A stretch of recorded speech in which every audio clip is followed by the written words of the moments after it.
Bom dia, boa tarde, boa noite. Vamos dar sequência ao nosso módulo 2 da disciplina de Termodinâmica Aplicada 2. E hoje a gente vai falar ainda sobre propriedades termodinâmicas a partir de dados volumétricos, mas hoje voltado à avaliação das propriedades com condições de temperatura e volume como variáveis independentes. Como a gente tinha falado antes, a gente consegue expressar as propriedades volumétricas dos nossos fluidos a partir de equações simples, como as equações de estados, que normalmente aparecem explícitas na pressão e não no volume. Por conta disso, a gente precisa, e é mais conveniente para a grande maioria das aplicações, que a gente calcule essas propriedades termodinâmicas a partir de condições de temperatura e volume como variáveis independentes, e não como condições de temperatura e pressão, como a gente tinha feito anteriormente. Claro que a equação anterior mantém sua validade, mas a temperatura e volume, como variáveis independentes, eles têm uma vasta gama de aplicações, uma gama de aplicações mais extensa, e é por isso que a gente vai ver essa parte agora. Quando a gente trata aí em situações de temperatura e composições constantes, e tratando a relação de Maxwell, aqui explicitada, onde a derivada de S com volume, a temperatura e número de mols constante é igual à derivada da pressão com a temperatura, volume e número de mols constante, a gente consegue aqui isolar, mantendo condições de temperatura constante, que ds é igual à derivada de P com a temperatura, volume e número de mols constante, dV.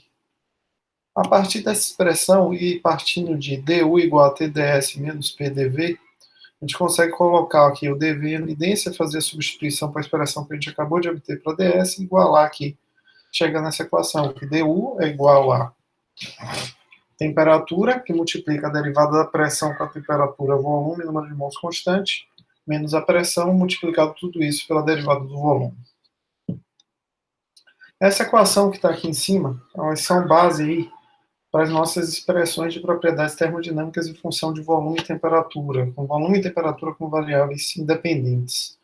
O processo é análogo àquele que a gente desenvolveu na aula anterior para pressão e temperatura, e a gente tem algumas notações aí que podem ser adotadas, como por exemplo essa aqui, ó, que o potencial químico no estado de referência é igual à entalpia do componente no estado de referência menos RT, e a gente consegue a partir daí achar as expressões para as demais propriedades, né?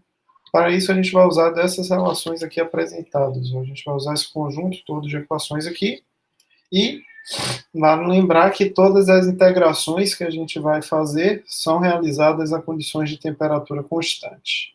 Com isso, a gente consegue obter essa expressão aqui para a energia interna. Observem que aqui aparece um termo que é a derivada da pressão com a temperatura, volume constante, tá? Isso vai ser recorrente, vai aparecer basicamente todas as nossas equações. A gente consegue obter aqui expressões para energia interna, entropia, entalpia, energia de Helmholtz, energia de Gibbs, que é uma das mais importantes, potencial químico, e finalmente a equação para o nosso coeficiente de fugacidade, que é a equação aqui mais útil. Lembre-se que estamos ainda no mesmo problema, o que a gente quer determinar são as condições de isofugacidade para o nosso sistema. Essa equação aqui que vocês estão vendo, ela fornece a fugacidade do componente I em uma mistura de termos, né, aí das variáveis T e V, e ela é análoga àquela que a gente obteve para T e P como variáveis independentes.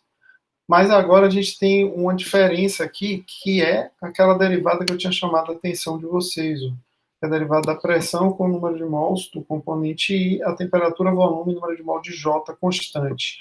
E aqui a gente tem uma diferença que lá a gente definia isso como volume parcial molar. Aqui a gente não define assim, tá? Isso aqui não é definido como pressão molar de I, é apenas o derivado da pressão com o número de mols.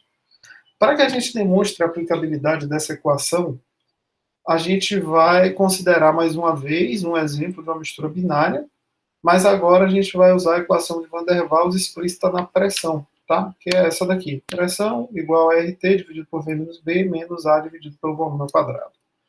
A gente vai escrever essa equação agora em base total, não na base molar, né? Ou seja, vamos tirar aqui a divisão número de mols do volume parcial molar. Com isso, a pressão é igual a N número de mols total, RT, dividido pelo volume, menos número de mols total vezes o B, menos número de mols total ao quadrado, A, dividido pelo volume ao quadrado. Com isso, a gente tem que aplicar aqui a regra da derivada, né, da pressão em relação ao número de mols. Para isso, eu vou dividir essa derivada aqui nesses grupos, tá? Vai ser a primeira derivada, a derivada de RT dividido por V menos NTB. NT, RT, derivada de NT com B em relação a N1 dividido por V menos NTB ao quadrado, menos 1 dividido pelo volume ao quadrado, derivada de NTA dividido em relação a N1. A gente vai usar as regras de mistura clássicas, tá? Que são aquelas que a gente viu lá no slide anterior, que seria A igual somatório em somatório em J de YI, YJ e J, é o que a gente viu na aula passada, e B igual somatório em I de YI, BI, também o que a gente viu na aula passada.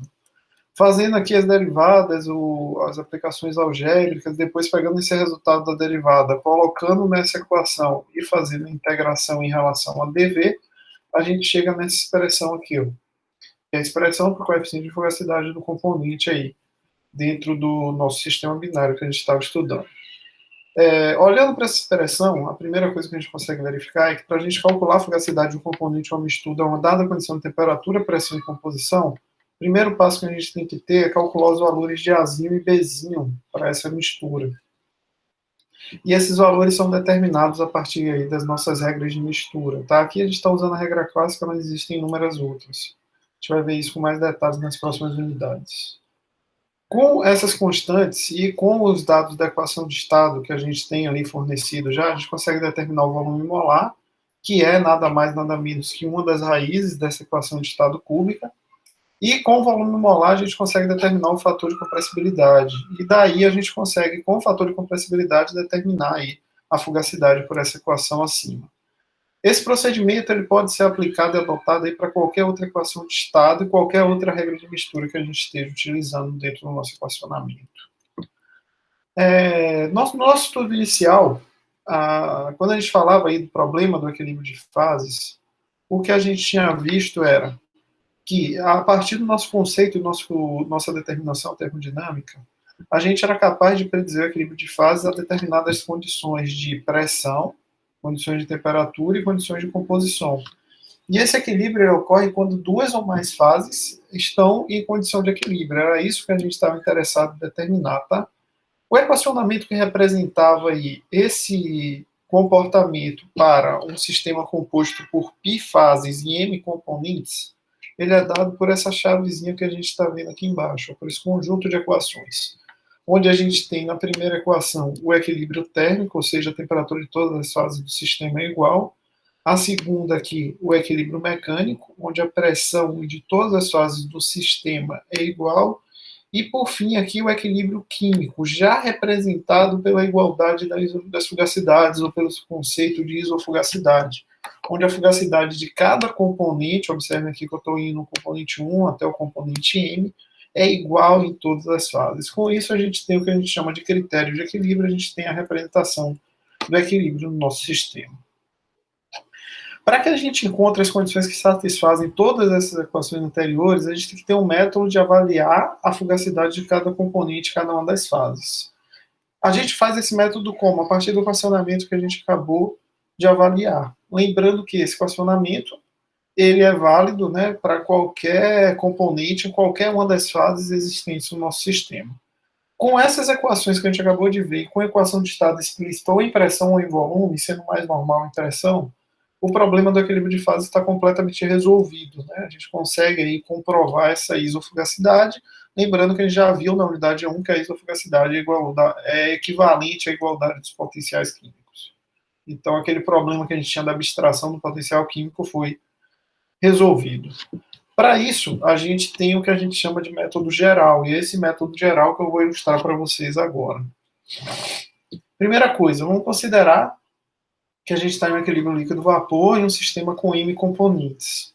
A gente vai supor que a pressão e a composição da fase líquida a gente tem determinada, eles são dados conhecidos, e que a gente quer encontrar aí a temperatura e as composições da fase vapor. Né? A temperatura representada pelo T e as composições da fase vapor representada aí pelos Y, indo de Y1 até o YN. Vamos admitir que a gente dispõe de uma equação de estado que está explícita na pressão, e essa equação é aplicável a todos os componentes e suas respectivas misturas, ao longo de todo o intervalo de densidade que a gente está estudando para o nosso sistema, e com essa equação de estado que a gente vai fazer é determinar a fugacidade de cada componente em cada uma das fases. Com isso, as nossas incógnitas no nosso problema são as variáveis, aqui, né, que são as composições da fase vapor, indo de y1 até ym, isso resulta em m-1 frações molares. Por que são m-1 a fração molar? Porque eu tenho, conhecendo m-1 composições, eu conheço a última pela regra de composições, né, que o somatório das composições tem que ser igual à unidade. A temperatura é minha outra incógnita, porque eu preciso conhecer essa temperatura aqui, porque eu já conheço a pressão, né, seria o problema enunciado do problema dado, e eu preciso aqui, ó, dos volumes molares das fases líquido e vapor. Lembra que para resolver a nossa equação e determinar ali o fator de compressibilidade, eu precisava conhecer o volume molar, então eu preciso conhecer isso aqui para conseguir resolver o problema. Logo, se aqui eu tenho m-1, aqui eu tenho 1, 2, 3 incógnitas, somando tudo, eu tenho m mais 2 incógnitas, tá? Daqui que vem esse número m mais 2. Vamos ver nossas equações. O que é que a gente tem de equações?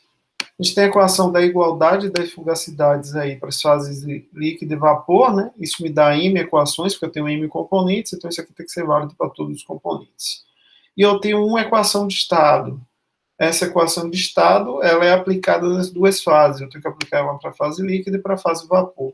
Ela vai ser uma função aí dos volumes, né, da fase vapor e do líquido, das composições, dos componentes e da temperatura.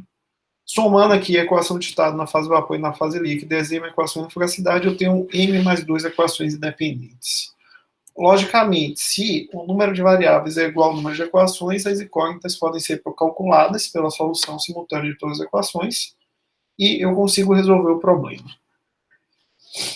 Sem dúvida nenhuma, o esforço computacional aí necessário para que a gente resolva esse tipo de problema é razoavelmente grande, tá? A gente tem aí um sistema de equações razoavelmente complexo para ser resolvido e normalmente a gente precisa de auxílio computacional, especialmente quando a gente tem um número de componentes muito alto aí no nosso sistema.